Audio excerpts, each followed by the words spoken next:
राज्यस्तरीय छायाचित्र स्पर्धा व प्रदर्शनीला आजपासून यवतमाळच्या घाटंजीमध्ये सुरुवात झाली। घाटंजी येथील नगरपरिषद सांस्कृतिक भवनमध्ये या भव्य राज्यस्तरीय छायाचित्र प्रदर्शनीचे आयोजन करण्यात आले आहे। 2 दिवस चालणाऱ्या राज्यस्तरीय छायाचित्र प्रदर्शनीचे उद्घाटन घाटंजीचे तहसीलदार विजय साळवे यांच्या हस्ते करण्यात आले। यावेळी सामाजिक कार्यकर्ते महेश पवार यांच्यासह पत्रकार बांधव व मान्यवर उपस्थित होते।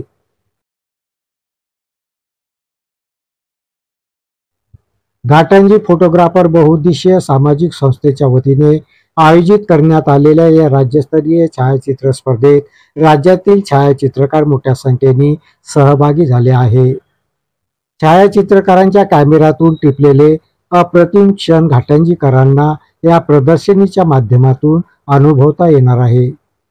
घाटंजी सारख्या दुर्गम भागात राज्यस्तरीय छायाचित्राची प्रदर्शनीचे आयोजन हे नक्कीच अभिमानाची बाब असून या प्रदर्शनीचा सर्वांनी लाभ घ्यावा अशी प्रतिक्रिया मान्यवरांनी यावेळी व्यक्त केली। फोटोग्राफर बहुउद्देशीय सामाजिक संस्थेद्वारे दरवर्षी हे फोटोचं प्रदर्शन भरवले जाते। यावेळेस हे राज्यस्तरीय फोटो प्रदर्शनी आहे आणि यामध्ये आलेले जे फोटो आहे अगदी जिवंत, मनाला स्पर्श करणारे, आनंद देणारे आहे। ही एवढी मोठी पर्वणी घाटंजी सारख्या दुर्गम भागातील लोकांना मिळाली ही मोठी गोष्ट आहे आणि याचं सर्व श्रेय फोटोग्राफर बहुउद्देशीय सामाजिक संस्थेला जातं। या सर्व आयोजकांना मी खूप खूप शुभेच्छा देतो आणि जास्तीत जास्त याचा प्रचार प्रसार व्हावा। घाटंजीतल्या सर्वांनी हे प्रदर्शनी येऊन बघावी आणि ज्यांनी फोटो पाठवले आहेत त्यांच्या पाठीवरती कौतुकाची थाप ठेवावी अशी सगळ्यांना विनंती करतो आणि आयोजकांना शुभेच्छा देतो। Thank you very much. सर्व घाटंजीकरांना एवढी विनंती आहे की आपण आवर्जून या प्रदर्शनाला भेट द्यावी, सर्वांनी व्यवस्थित चित्र बघावे आणि यामध्ये आपल्याला खूप मोठा स्कोप आहे काम करण्यासाठी। हे जे काही चित्र काढलेले हे काही असे सहज काढलेले नसून त्यामागे त्याग, मेहनत याची भावना आहे, वृत्ती आहे। सर्वांना विनंती आहे की असा कोणता योग येणार नाही, सर्वांनी अवश्य 1-2 दिवसामध्ये याचा लाभ घ्यावा आणि जास्तीत जास्त या लोकांनी जी प्रदर्शने ठेवलेली आहे त्याला भरभरून आपण प्रतिसाद द्यावा अशी विनंती करतो।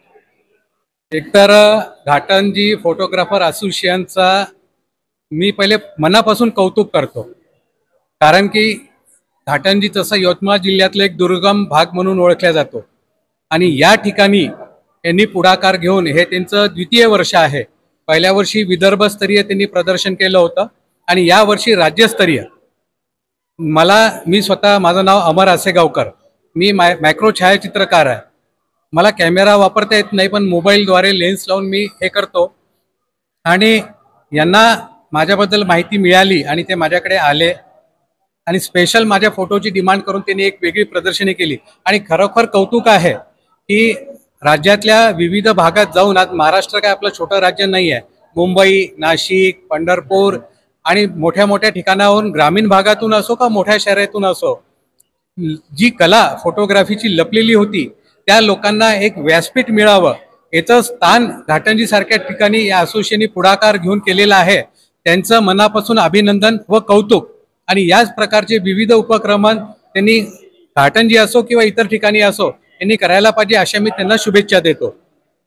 तो बहुत ज़्यादा अच्छा प्रदर्शनी है। घाटंजी जैसे छोटे गांव में इतनी बड़ी प्रदर्शनी लगना, वो भी राज्य स्तरीय, एकदम सराहनीय है। ये हमारे यवतमाल में नहीं हुआ, लेकिन जिला पे नहीं हुआ, कई तालुका में करके दिखा और बहुत अच्छे तरीके से आयोजित किया, बहुत अच्छे तरीके से डिस्प्ले किया। हर चीज़ एकदम परफेक्ट है, कहीं कोई कमी है ही नहीं। आणि कंपोजिशन हे खूपच सुंदर वाटलं आणि मुंबईकरांचे तर अप्रतिम फोटोग्राफ मला वाटले। म्हणजे असं वाटत आहे की आपण मुंबईमध्येच आपण बघत आहोत ही प्रदर्शनी। खूप चांगल्या पद्धतीने यांनी ते प्रदर्शनी अरेंज केलेली आहे। तरी चांगले दिवस यावे कलाकारांसाठी, सुगीचे दिवस यावे, कलाकारांची इथे म्हणजे अजून किंमत वाढेल या पद्धतीने। नाही, किंमत नाहीच आहे, वाढवण्याचा प्रयत्न करावा। खूप छान आहे। घाटंजी हे कलाकाराचीच आहे। इथे मूर्तिकार, फोटोग्राफर, चित्रकार असे बरेचसे आणि आमचे इथले बरेचसे स्टुडंट मुंबई इथे गेलेले आहे। टॉपर विद्यार्थी आहे जेजेला, एक आहे अक्षय दरेकर, उरकुडे आहे, आपला बुटले आहे, इथलाच आपले गावातले मुलं वरपर्यंत गेलेले आहे.